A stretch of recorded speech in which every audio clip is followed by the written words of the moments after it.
Estamos iniciando mais um programa Direito em Foco pela Docno TV, conversando hoje com o juiz de direito, Dr. Anderson Fábio Nogueira Alves, sobre o tema do projeto integrador do 4º período do nosso curso de Direito. Dr. Anderson, seja bem-vindo ao nosso programa mais uma vez. Muito obrigado. Agora também como professor da nossa casa aqui do curso de Direito, na matéria de Direito Penal. E a satisfação é grande em razão dessa conversa ser de um tema ligado à inclusão e cidadania, né, que é o tema do projeto integrador. Mas antes, eu queria destacar aqui a importância da sua presença. Muito obrigado. Eu que agradeço e tem sido uma satisfação muito grande estar contribuindo e lecionando aqui. E é o primeiro semestre que o senhor está aqui no nosso curso. Qual que é a ideia que o senhor está tomando assim, em relação à nossa comunidade acadêmica? O senhor sempre foi muito presente, né, como juiz de direito, na nossa unidade aqui, nos nossos eventos, né, como palestrante, muitas vezes participando como ouvinte. Qual que é a impressão agora de dentro que o senhor tem aqui, está tendo no nosso curso? O que me tocou mais como uma diferença é que normalmente na profissão de magistrado, o magistrado fica muito isolado, não é tão acessível. E agora, como professor, tem acontecido dos alunos indicarem para outros alunos. Um exemplo, eu dei um tema interessante numa aula, aí eles comentaram com um colega de outro período e ele tem o interesse, por exemplo, de fazer uma monografia sobre esse tema, e aí eles têm a liberdade de chegar e conversar comigo, porque tratar com o professor é uma coisa mais próxima do que tratar com o juiz. O juiz me parece que as pessoas sentem que é mais distante, mais respeitoso, o professor é mais próximo. Existe uma certa formalidade, né? Sim. O que não é verdade, porque o senhor sempre foi muito acessível, por exemplo, no tribunal, em relação aos nossos alunos que, por exemplo, iam assistir audiências, sempre tem esse feedback, né? Não só o senhor, mas os demais juízes também, né? Sempre nos receberam muito bem lá, e os nossos alunos ficam muito à vontade. Mas existe essa formalidade que acaba de fato, isso gerando uma distância de segurança. E como professor, né, os alunos já são o contrário. Eles já buscam de todo momento, né, fazer conexões em relação aos temas e muitas vezes em relação aos casos que eles próprios vivenciam, né? Sim. Que acaba sendo uma realidade. Também. O senhor, esse semestre, está trabalhando com o 4º e o 6º período, na matéria de Direito Penal. Academicamente, né, o que é interessante, né, destacar de maneira diferente do que se vive na prática, né? Tem alguma diferença no trato, na prática, como juiz, dessa questão ligada mais à academia? Tem, porque na prática da judicatura, a judicatura ela tem uma certa homogeneização, porque um dos requisitos para o bom funcionamento do Poder Judiciário é ele pacificar o conflito dando respostas previsíveis. Então, a gente tem que trabalhar dentro de uma planificação de decisões. Então, nós temos as decisões a ser tomadas nos casos, a gente avalia o caso concreto, mas sempre vai dentro daquilo que a jurisprudência entende que é o mais correto, é o mais estável. E já na docência, a gente pode trabalhar com teorias minoritárias e instigar mesmo os alunos a pensar nessas teorias, contrapondo com as majoritárias. É interessante você destacar isso, porque eu né, como professor de Direito Constitucional, às vezes a gente está com a Constituição lá, a gente fala lá, explica o dispositivo constitucional, e os alunos, eles às vezes não concordam, não aceitam. Então, essa possibilidade de divergência é própria da academia e a gente tem que instigar isso. Sim, é isso que é o interessante. Para que eles possam, né, pensar essa realidade por uma outra ótica, porque a Constituição ela é um projeto contínuo, né? Não está ali estático. Então a gente tem que, de alguma forma, né, poder pensar acerca do nosso futuro. Em relação à nossa conversa aqui, propriamente dita, que tem a ver com o projeto integrador do 4º período, que tem como professor integrador o professor Rodolfo Assis, está ligado à cidadania e inclusão. Em especial, nessa temática geral que ele está trabalhando, ele está com a questão da ação afirmativa nos concursos públicos, as cotas. Como é que o senhor enxerga, no primeiro momento, essa questão da inclusão e da cidadania? E aí a gente vai desdobrar nessa parte mais específica, que é a questão das cotas nos concursos públicos. Bom, a nossa ordem jurídica, proposta pela Constituição, ela prevê o princípio da solidariedade. Nós crescemos e nos desenvolvemos enquanto comunidade, ou seja, temos que evoluir, crescer sem deixar ninguém para trás. E a experiência identificou socialmente que determinadas camadas, determinadas situações, elas historicamente levaram a uma situação de perda de oportunidades, de não oferecimento de oportunidades. Então, incluiu-se na ordem jurídica essa questão de oportunizar a essas classes, pessoas ou segmentos que eles tenham um espaço de representatividade no nosso crescimento. E é bom também, né, o senhor ressaltou essa questão, né, da Constituição, que ela contempla a solidariedade e não há nenhuma porta fechada para a questão da livre iniciativa. A questão do liberalismo está presente também, né, do mérito, né, a ideia que eu acho que tem que ser trabalhada é justamente do equilíbrio. Né, tem que haver mérito, mas tem que também haver, né, a consideração por aquele que às vezes partiu de um lugar diferente, porque não se pode pressupor que todo mundo partiu do mesmo lugar.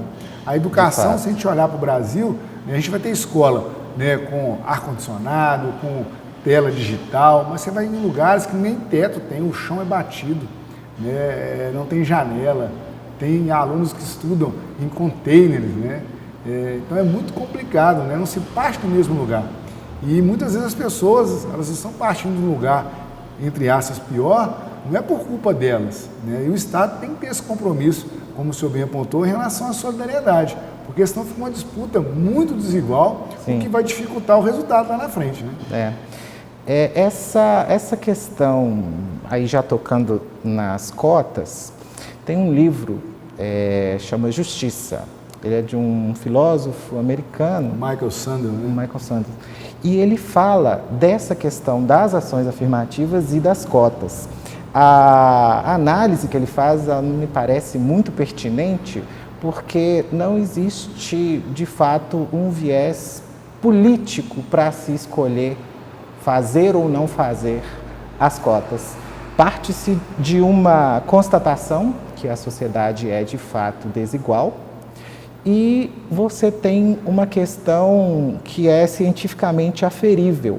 Se você quer modificar determinado segmento, determinada classe, você precisa fornecer para aquela classe exemplos próximos.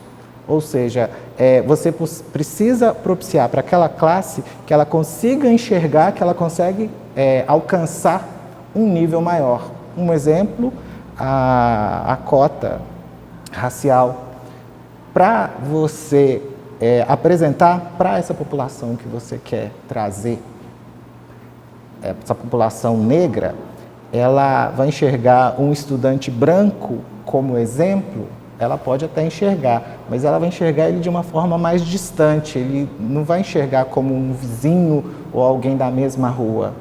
E a política de cotas, ela permite isso.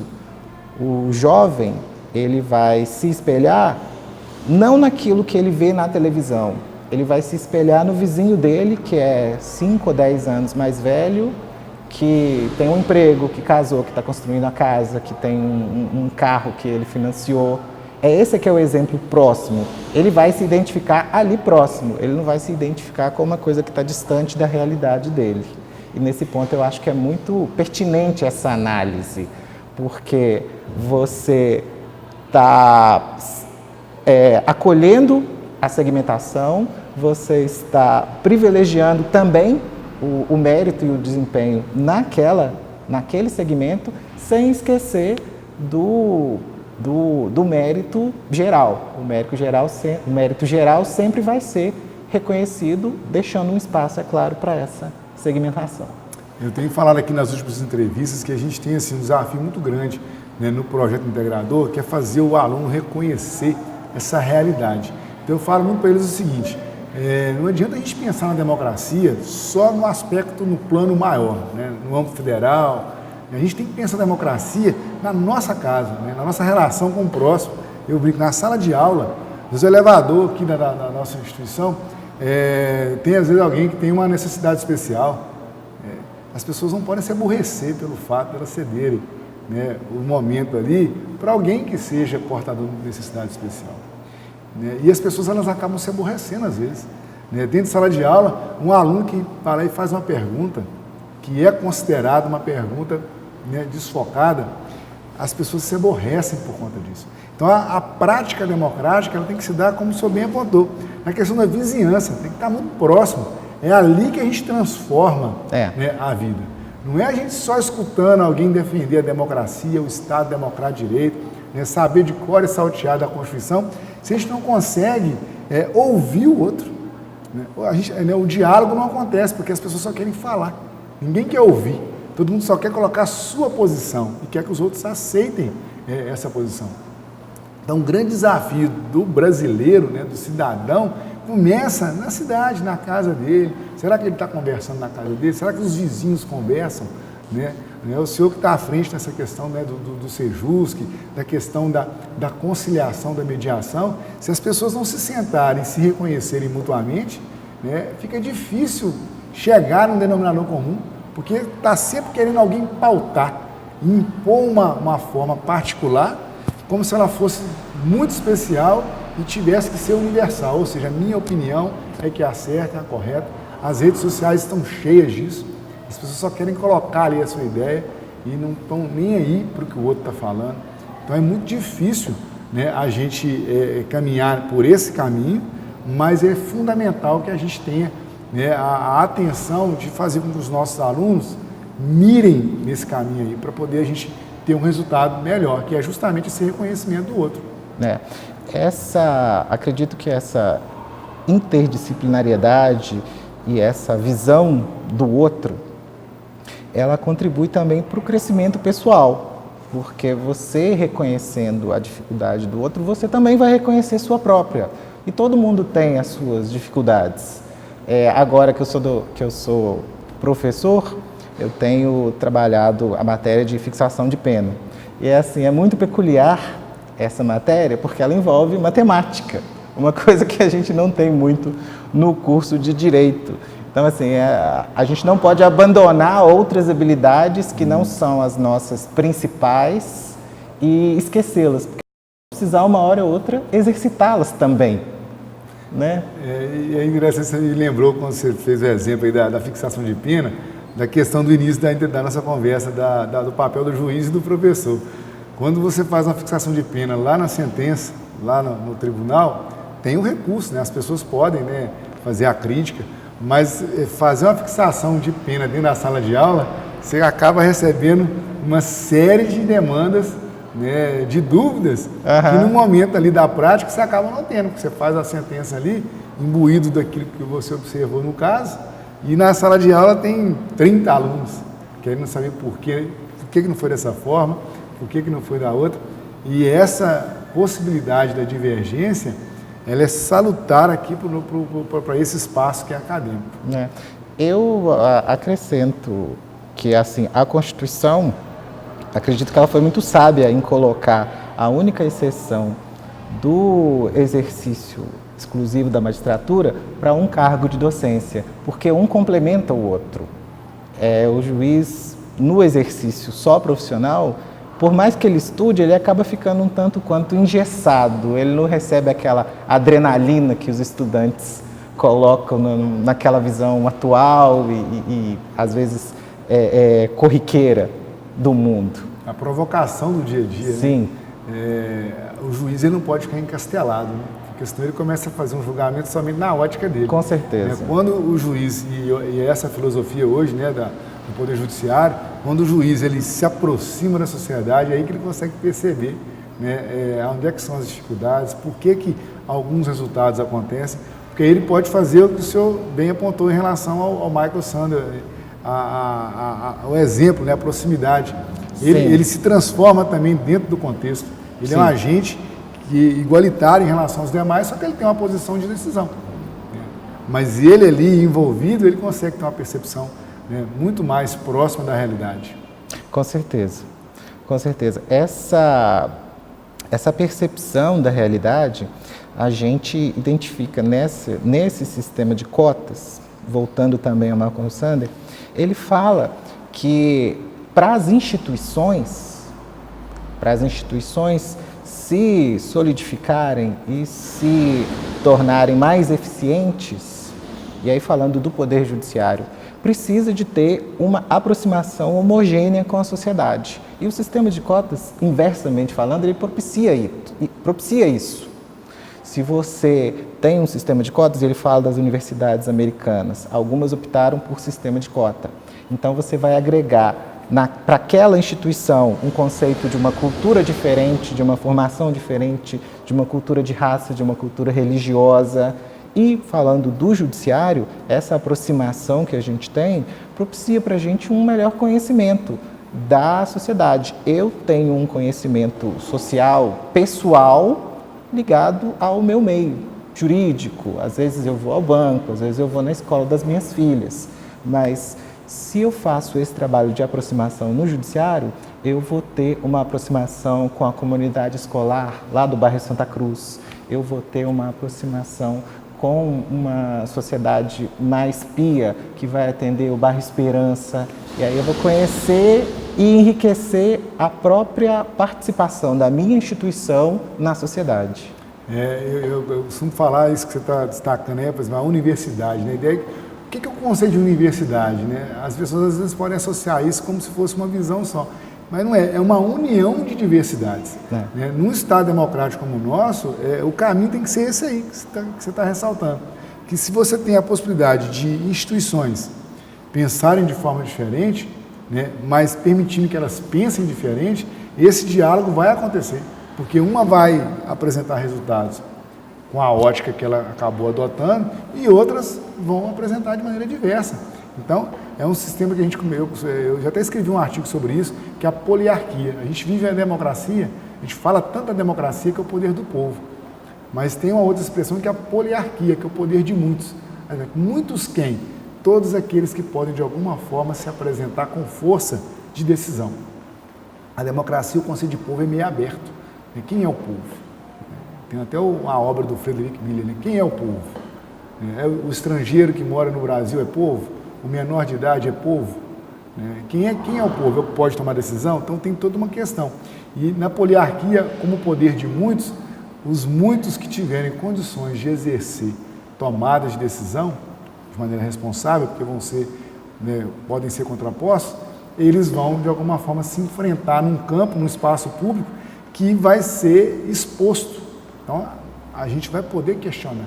Eu acho que as instituições elas têm um papel fundamental, a gente não subsistiria sem elas, porque elas pautam, elas conseguem de alguma forma fazer com que a gente tenha um espaço inicial de discussão, para a gente ganhar o grande público, né, e aí aquilo que for realmente destacado, né, vai acabar subsistindo. Eu acho muito bacana, e você destacou, antes de eu ser professor, eu já vinha participando de alguns eventos aqui, e eu achei muito interessante todos os eventos que eu vim, que houve a discussão, houve participação dos alunos e houve participação de expositores de vários saberes, de várias formações diferentes, para dar essa multivisão daquele objeto que estava sendo analisado ali. Muita gente às vezes fala, né? O professor tal, ele é mais de esquerda, ou o professor tal é mais liberal, ou a instituição. Essa questão de calar a boca de um professor, ela é muito equivocada. Por quê? Quando você tem um professor que defende um lado, você vai com certeza ter um outro professor que vai falar de maneira diversa, né? E a gente, numa faculdade, os alunos, eles não têm só a voz do professor, né, para escutar. Eles têm a voz da casa deles, do trabalho, né, dos a rede amigos, social que a está rede aí social. forte. Então, todo mundo está falando mais ou menos dos mesmos temas, né, e ninguém está obrigado a acompanhar um ou outro. Então, eu costumo falar o seguinte, quando a gente fala alguma coisa, a gente tem que ter propriedade para poder sustentar e força para poder sustentar. Se o seu argumento for razoável, né, você pode ter a posição diversa, você consegue sustentá-la. O que não pode hoje são os absurdos que tem por aí também. Mas os absurdos, eles sempre encontram uma parede. É isso que a gente tem que ficar tranquilo. Doutor Anderson, infelizmente a gente chega, né, ao final aqui da nossa conversa, mas eu fiquei muito feliz em recebê-lo hoje, nessa condição aqui de professor também do nosso curso de Direito. Né? O nosso corpo docente ganhou com a sua presença, né? O debate ele acaba se ampliando, né? A gente renova, né, de alguma forma, o conhecimento dentro do corpo docente, que é um corpo docente muito super bem avaliado pelo MEC, é nota 5, nota máxima, né? Então, assim, de novo, né, muito obrigado por participar aqui junto conosco do nosso grupo e desse programa, né, que de alguma forma tentou lançar a mão das informações relativas à cidadania e à inclusão, né, de modo a propiciar uma conversa também com a sociedade. Né? Aqui a gente dialoga com a sociedade. Né? A gente não está encastelado, não. Né? Isso é muito bom. Muito obrigado, viu? Eu que agradeço a oportunidade e parabenizo pelo desenvolvimento que eu estou vendo agora de dentro. Ok, muito obrigado aí. O programa Direito em Foco se despede. Até o próximo encontro.